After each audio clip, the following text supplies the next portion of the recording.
හදිසියෙම Moscow යන්න ඕනේ. ඉතින් මේ වීඩියෝ එක ඒ ගැන. Welcome back to my YouTube channel. අපි උදේම පිටත් වුණා මොස්කව් වලට යන්න. බාලකෝවල ඉඳන් මොස්කව් වලට කිලෝමීටර් 1114ක් තියෙනවා. ඉතින් අපිට හරියටම දවසක් යනවා මොස්කව් වලට යන්න.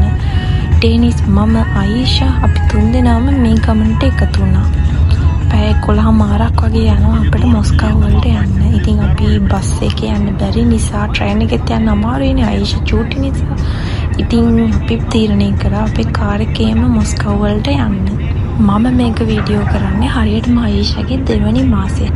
ඉතින් දිගටම පාර දෙපැත්තෙම තිබ්බේ සම්පූර්ණයෙන්ම සූර්යකාන්තම විතරයි.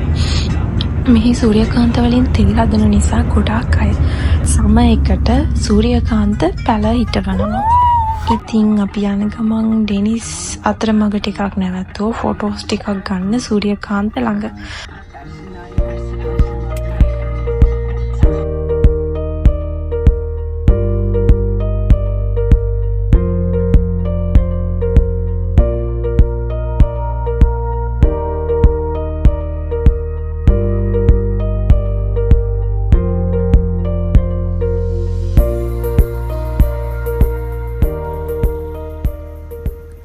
කිලෝමීටර් 5-6ක් විතර සූර්යකාන්තම විතරයි තිබ්බේ.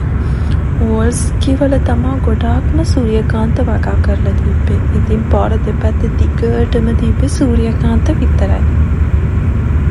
අපේ අයිෂා නම් හොඳට නිදි. එයා හැමදාම නැගිටම උදේවරුව ආයෙත් නිදා ගන්නවා.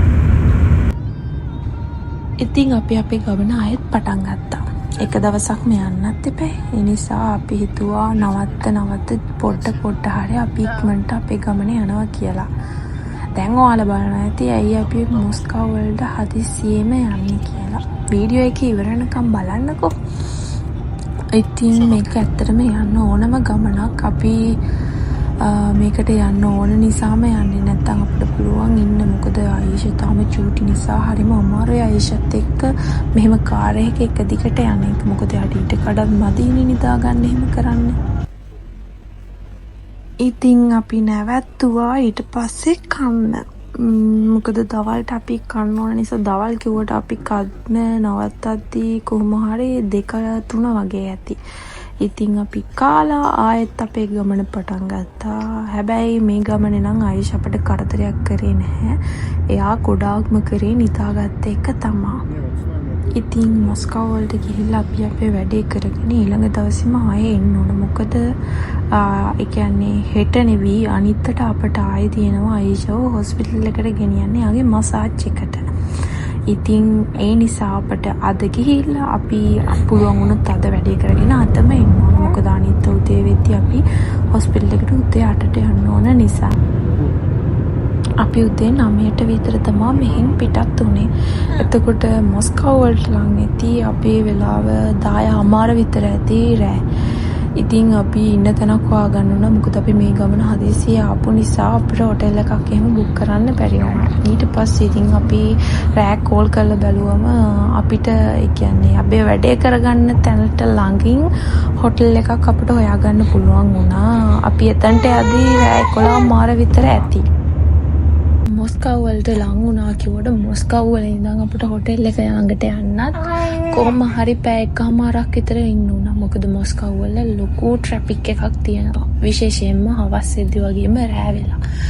ඉතින් අපි ට්‍රැෆික් එකට අහු වුණා. කොහොම හරි පැය එකමාරක් විතර අපිට යන්න උනා අපේ හොටෙල් එක තියෙන තැනට.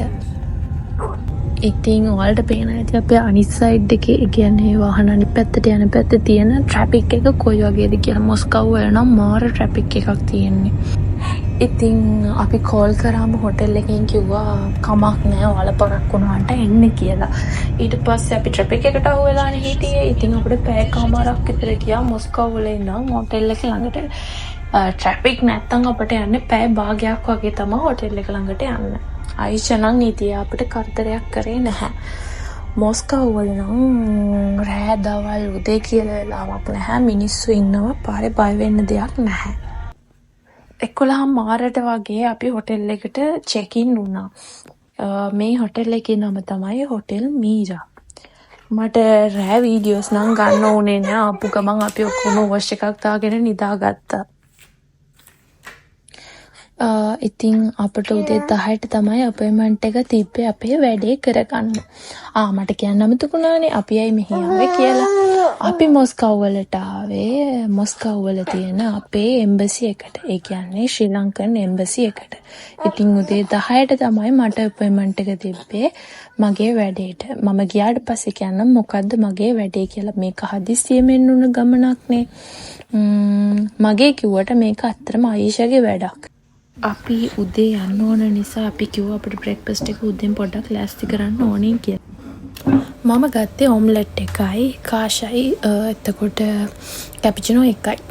ඊට අමතරව මෙතන තිබ්බ තව බිස්කට් ජාති ජූස් එතකොට ජෑම් බටර් පාන් මේ හැමදේම වගේ මෙතන තිබ්බා. කාලේ ඉවර වෙලා අපි හෝටල් එකේ කාර් එක දාලා පයින්ම ගියා එම්බසි එකට යන්න. විනාඩි 5ක් වගේ තමයි අපිට එම්බසි එකට එතන ඉඳන් තිබ්බේ හෝටල් එක ළඟ නිසා. ඉතින් ආයිෂයි මමයි ඩෙනිස්වි 10:05 වගේ වෙද්දී අපි එම්බසි එකට ගියා. ඇයි අපි එම්බසි එකට මේ හදිස්සියෙම යන්නේ? ඉතින් ආයිෂාගේ බර්ත් සර්ටිෆිකේට් එක අපිට රෙජිස්ටර් කරගන්න ඕන වුණා. මම මේ ගැන දැනගෙන හිටියේ නෑ. මම පාස්පෝර්ට් එක බලද්දි තමයි ඒක පිටිපස්සේ තිබ්බා වෙනත් රටක ඉපදුනොත් අපි එයාව අනිවාර්යෙන් රෙජිස්ටර් කරන්න ඕනේ කියලා මාස 3ක් ඇතුළත. ඊට පස්සේ මම කෝල් කරාම මොස්කව් වලින් කිව්වා මෙන්න මේ ඩොකියුමන්ට්ස් ටික ඕන. ඔයා මේ ටික හදාගෙන ආයෙ කෝල් එකක් දෙන්න කියලා. ඉතින් මම කෝල් කරාට පස්සේ ඩොකියුමන්ට්ස් වගේක් තිබ්බා. ඒ ටික සමහර ඒවා රෂියන් වලින් තිබ්බේ. ඒවා ට්‍රාන්ස්ලේට් කරන්න උනා. ඉතින් ඒවා ඉංග්‍රීසි වලට ට්‍රාන්ස්ලේට් කරලා නොතාරිස් කරන්න ඕන. නොතාරිස් කරලා ඉවරලා ඔක්කොම ඩොකියුමන්ට්ස් ටික හදාගෙන මම ආයෙ කෝල් එකක් දුන්නා. ඊට පස්සේ යාලා කිව්වා ඔයා මාස 3කට කලින් ආවොත් අපිට එක දවසින් ඒක කරලා දෙන්න පුළුවන්. එහෙම නැත්නම් දවස් 2ක් 3ක් යනවා කියලා. අපිට එක දවසින් මේක කරගන්න ඕන වුණා. මොකද අපිට ආයෙ මොස්කව් වෙන්න වෙලාවක් නැහැ. ඒ වගේ මේක හරිම කරදරයි නිසා. කොහොම හරි ඔක්කොම ඩොකියුමන්ට් ලීගලයිසේෂන් කරලා ඒකට ගියා රුබල් 9300ක්. අපි ඒගොල්ලන්ට බැංක් කරා තමයි ඒක ට්‍රාන්ස්ෆර් කරන්නේ. ඉතින් ඒ වෙලෙම ඊට පස්සේ ඒගොල්ලෝ අපිට ඩොකියුමන්ට් එක දුන්නා. ඉතින් ඒ ටික අරගෙන අපි හිතුවා එදාම ගෙදර යනවා කියලා. 3:00 වගේ වෙද්දී අපිට වැඩේ කරලා දුන්නා. අපි ඒකත් අරගෙන කාලේ ඉවර වෙලා ආයේ අපි ගෙදර එන්න ආවා. ඉතින් රෑ ට්‍රැෆික් එකට අහුවෙයි කියලා අපි ඉක්මනට ආවා මොස්කව් වලින් එළියට යන්න ඕන නිසා. හවස් වෙලා අපි ආයෙත් කන්න නැවැත්තුවා. කන්න නවත්තලා ඉතින් එක දිගට යන්න බෑනේ. මට නම් ප්‍රශ්නයක් නෑ. ඩෙනිස්ට ගොඩාක් අමාරුයි එක දිගට වාහනේ පදින එක. තැනින් තැන නවත්ත සමහර තැන්වල නිදාගෙන තමයි අපි වාහනේ එක දිගට යන්න බැරි නිසා ගමන ආවේ. ආයිෂා නම් නිදාගත්තා. මම ඉතින් එයා පැය 2ක් වගේ නිදාගත්තම එලාම් තියලා ආයෙ නැගිටවනවා අපි යන්න ඕන නිසා. කොහොම හරි උදේ පාන්දර 4ට වගේ අපි ආයෙ නිදාගත්තා. ආයෙත් පැය 3ක් විතර ඉඳලා 6ට වගේ අපි ආයෙ ගමන පටන් ගත්තා.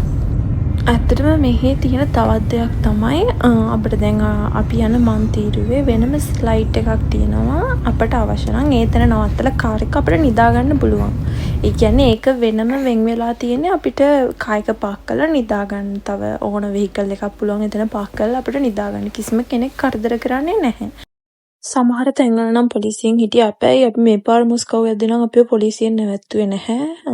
එනකොටත් නැවැත්තුවේ නැහැ. පොලිසියෙන් හිටියට අපිට එක තැනක්වත් අපිව නැවැත්තුවේ නැහැ. ඒ නිසා කරදරයක් නැතුව අපි ඉක්මනට වැඩේ කරගෙන ඉක්මනට ආවා. ඊළඟ දවසේ දවල් 3ට වගේ අපි ගෙදර ආවා. අපි 1:00ට වගේ දවල්ට කන්න නැවැත්තුවා කොහොම හරි.